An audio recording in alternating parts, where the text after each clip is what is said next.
சென்னை அண்ணா பல்கலைக்கழகத்தில் உயர்நீதிமன்றத்தால் நியமிக்கப்பட்டுள்ள சிறப்பு புலனாய்வு குழு விசாரணை மேற்கொண்டிருக்கிறது.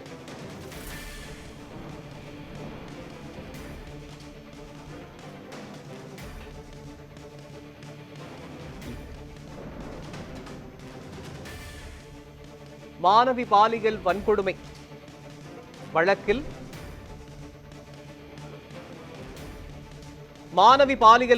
விவகாரம் தேசிய மகளிர் ஆணையம் விசாரணை நடத்திய நிலையில் சிறப்பு புலனாய்வு குழு ஆய்வு மேற்கொள்ள உத்தரவிடப்பட்டிருக்கிறது. இது தொடர்பான விவரங்களை வழங்குவதற்காக நமது செய்தியாளர் சாமுவேல் வினேசர் இணைப்பில் இணைக்கிறார்.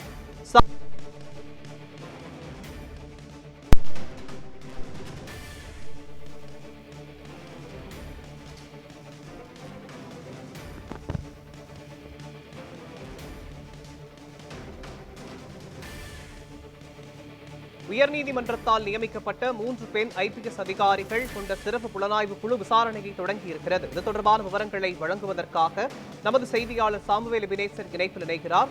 சாமுவேல் வினேசர், இது தொடர்பான விவரங்களை பதிவு பண்ணுங்க. மோகன், அண்ணா பல்கலைக்கழக மாணவி பாலியல் வன்புணர்வு செய்யப்பட்ட வழக்கு தொடர்பாக அதாவது உயர்நீதிமன்றம் தரப்பில் அதாவது சிறப்பு புலனாய்வு குழுவானது IPS அதிகாரிகள் 3 அடங்கிய குழுவானது விசாரணையானது காலையில் நடைபெற்று வருகிறது. குறிப்பாக இந்த பாலியல் வன்புணர்வு தொடர்பான வழக்கு விசாரணை அண்ணா பல்கலைக்கழக வளாகத்தில் இருக்கக்கூடிய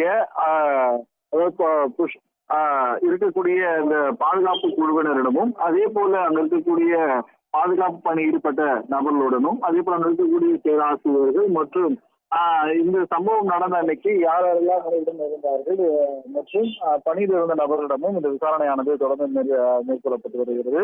குறிப்பாக ஏற்கனவே தேசிய பெண்கள் ஆணையம் விசாரணையானது நடத்திய இருந்த நிலையில் தற்பொழுது இன்று உயர்நீதிமன்றத்தால் அமைக்கப்பட்டிருக்கக்கூடிய சிறப்பு புலனாய்வு குழுவும் விசாரணையானது மேற்கொள்ளப்பட்டு வருகிறது. இந்த வழக்கில் ஏற்கனவே ஞானசேகர் என்பவர் கைது செய்யப்பட்டு இருக்கக்கூடிய நிலையில் தற்பொழுது இந்த வழக்கு முழு விவரங்களையும் அதனுடைய பின்னணியும் அதாவது அண்ணா பல்கலைக்கழகத்தில் செயல்படாமல் இருக்கக்கூடிய கேமராக்கள் தொடர்பாக, அதே போல அன்றைய தினம் இருக்கக்கூடிய அந்த நபர் யாரிடம் பேசினார், தொலைபேசியில் ஞானசேகர் உரையாடினது யாருடன் என்பது தொடர்பாகவும், அதே போல அந்த நபர் எப்படி இந்த அண்ணா பல்கலைக்கழக வளாகத்துக்குள் உயிர் வந்தார் என்று தொடர்பாக அனைத்து தரப்பான அதாவது விசாரணையும் இன்று நடைபெற்று வருவது குறிப்பிடத்தக்கது.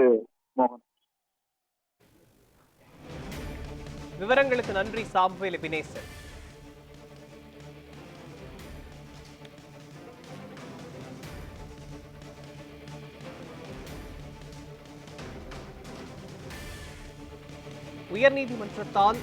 சென்னை அண்ணா பல்கலைக்கழகத்தில் உயர்நீதிமன்றத்தால் நியமிக்கப்பட்டுள்ள சிறப்பு புலனாய்வு குழு விசாரணையை தொடங்கியிருக்கிறது.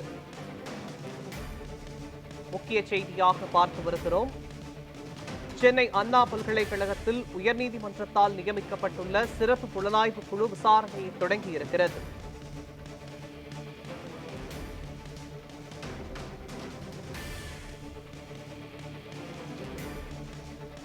மாணவி பாலியல் வன்கொடுமை விவகாரம் தேசிய மகளிர் ஆணையம் விசாரணை நடத்திய நிலையில் சிறப்பு புலனாய்வு குழு விசாரணையை தொடங்கியிருக்கிறது.